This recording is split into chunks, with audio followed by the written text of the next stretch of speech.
It's getting cold. Hey guys, what's up? It's a culture detective here investigating your favorite albums. And today I'm going to do an album review on the latest Liturgy album, Origin of the Alimonies. So,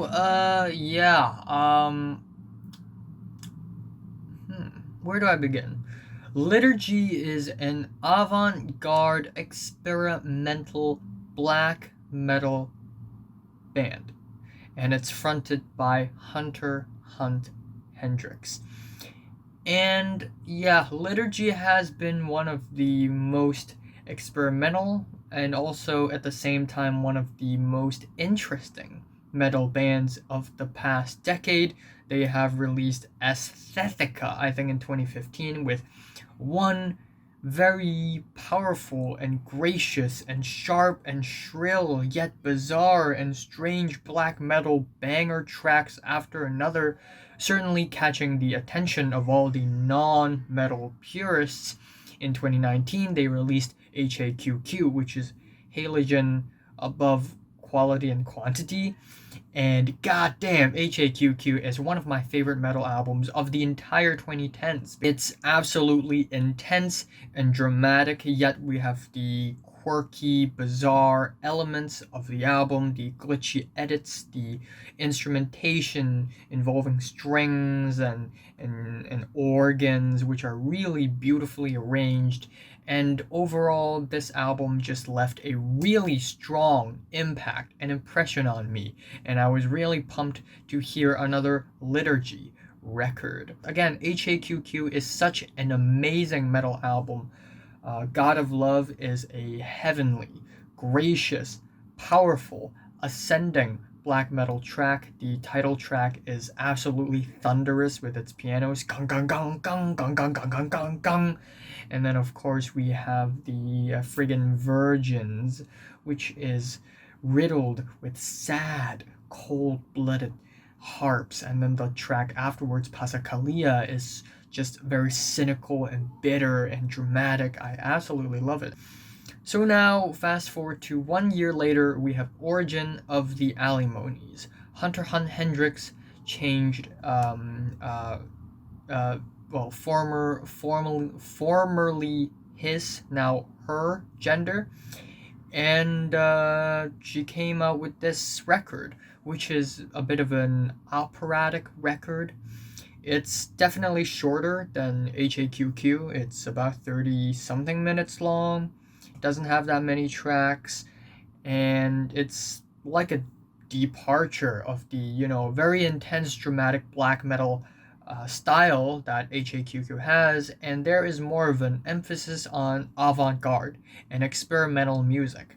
Again, operatic, but you're not going to hear, opera singers sort of wailing in the music or anything. It's like opera, but without the operatic vocals, with the very grand sort of instrumentation, and it's scant as well. Very scant album, not much meat, a lot of interlude, build up ish kind of moments, a la Swans. And this album definitely lacks the tensity or the very sharp, terrorizing tone that their last record has. And this is like so much different. Again, similar to HAQQ, there is a theological, philosophical lore behind this album, except more so on this record. Again, it's weird. It's a lot to take in. Essentially, we have these metaphysical origins or concepts, and or I honestly have no idea what's going on. I'm not a philosopher. I'm not. I have no idea what's going on. But I think like these like Owaiowayan or Ololon and Sim are these schools of thoughts, and they're sort of being represented by like a certain entity of sorts. Like Ololon is a character that represents like a way of thinking, I guess. I have no idea what's going on. But yeah, apparently these are sort of like the basis of some metaphysical concepts. Yeah, we have three acts in this album. Act 1 is All Alone. The first track is the separation of HAQQ or HAQQ from HAEL or HAEL or HAEL.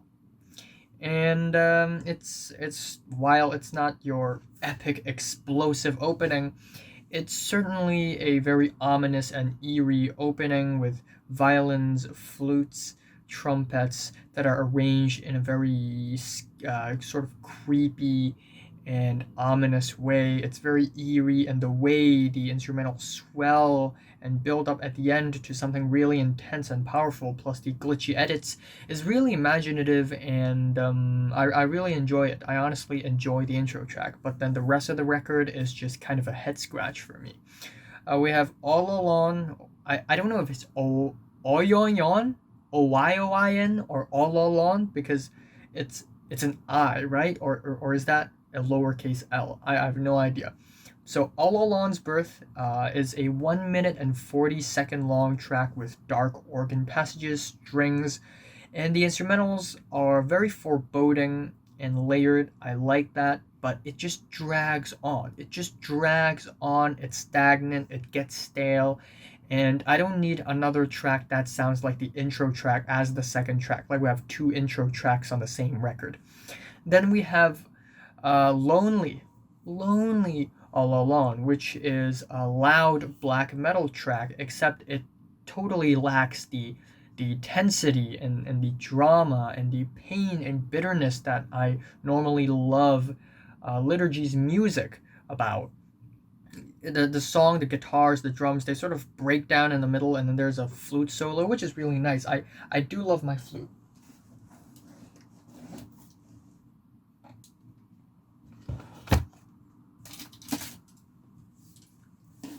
I do love my flute instrumentals. Okay, I need to put all this back. What have I done? What monster have I created? Oh my god. But yeah, I do love my flute solos in the middle of a metal track, except I kinda wish that, you know, the guitars and the drums would build up to a very intense climax. I wish the drama would go on instead of suddenly stopping. And then, of course, we get these very scant shouts, like little bursts of instrumentals that's just kind of head scratching. At the end, we have a crescendo of horns and strings overbearing everything. Anyways, we have Act 2. We have The Fall of SIHEYMN, which is an abstract tension building track. Again, scratchy strings. That sounds like it came straight out of a horror movie soundtrack that's inspired by the Shining soundtrack. And we also get these out of tune flutes. And at the end, we get this metal-esque freeform jazz wall of instrumentals. It's all very interesting, honestly. Again, this is one of the moments on the album where the bizarrness and the quirkiness actually makes it entertaining to listen to. Actually, same goes for the next track, SIHEYMN's Lament, which has a trap beat in the beginning. And these digitally manipulated vocals and these stutter pianos, it's so weird. Yet it somehow works out. And then we get these rapid changes that are very thrilling, a very intense guitar riff, finally. They're very strange and bizarre, and I honestly really like this track. And then afterwards, we have a 14-minute long interlude called Apparition of the Eternal Church.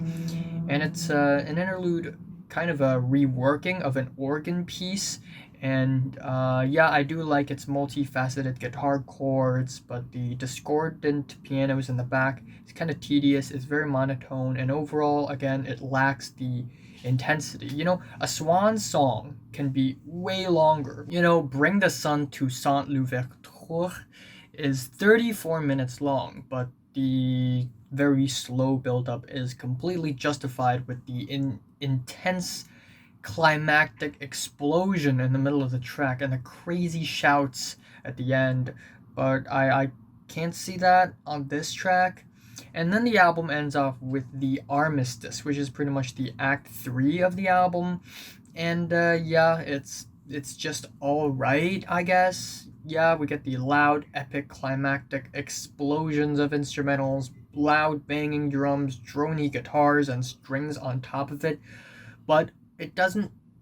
Yeah, it reaches a height, certainly. It's certainly very climactic, though there's nothing about this track that really stands out to me. Like, there isn't a single prominently intense guitar riff. There isn't a special rhythm to it. There's nothing about it that really stands out.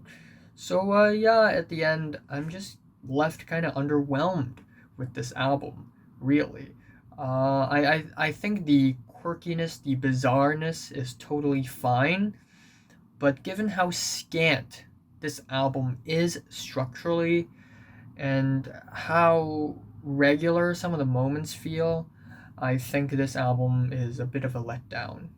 My favorite track here is SIHEYMN's Lament, and my least favorite is Apparition of the Eternal Church.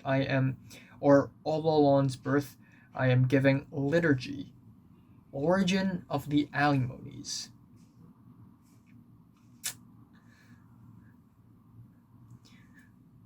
6 out of 10. So, have you listened to the latest Liturgy album? For 1 to 10, how much did you rate it? Like, relate, and subscribe if you want more. And thanks for watching. Yeah, I will review Aoba Ichiko